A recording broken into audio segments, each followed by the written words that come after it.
Indonesia, negeri yang kaya akan keragaman adat dan budaya. Dari Sabang sampai Merauke, setiap daerah memiliki keunikan tersendiri, baik dalam tradisi, bahasa, maupun cara hidup. Keindahan alamnya yang mempesona hanya sebagian kecil dari kekayaan yang dimiliki negeri ini. Namun, lebih dari itu, Indonesia juga kaya dalam segi kemasyarakatan, di mana setiap warga negara memiliki peran dan tanggung jawab dalam membangun bangsa. Di dalam kemasyarakatan, kita mengenal istilah warga negara dan penduduk. Dari kedua hal tersebut, kita harus tahu apa perbedaan di antara keduanya. Warga negara dan penduduk sering kali dianggap sama, namun sebenarnya berbeda. Warga negara adalah seorang yang secara hukum merupakan anggota resmi suatu negara, sementara penduduk adalah orang yang tinggal di wilayah negara tersebut, baik warga negara maupun bukan. Sebagai warga Indonesia, kita memiliki hak dan kewajiban. Hak kita meliputi hak untuk mendapatkan pendidikan, hak untuk berpendapat, dan hak untuk mendapatkan perlindungan hukum.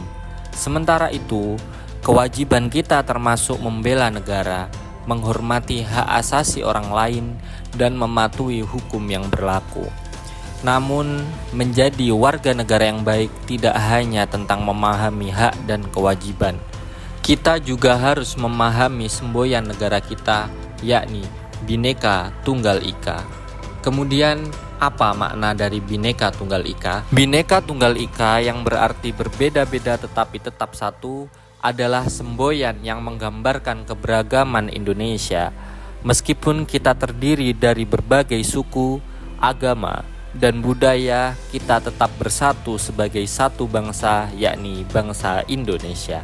Keberagaman ini juga tercermin dalam sejarah pembentukan Undang-Undang Dasar 1945 yang pembentukannya sebagai konstitusi pertama Indonesia yang disusun oleh Badan Penyelidik Usaha Persiapan Kemerdekaan Indonesia yang sering disebut BPUPKI dan disahkan oleh Panitia Persiapan Kemerdekaan Indonesia atau PPKI. Disahkan pada tanggal 18 Agustus 1945.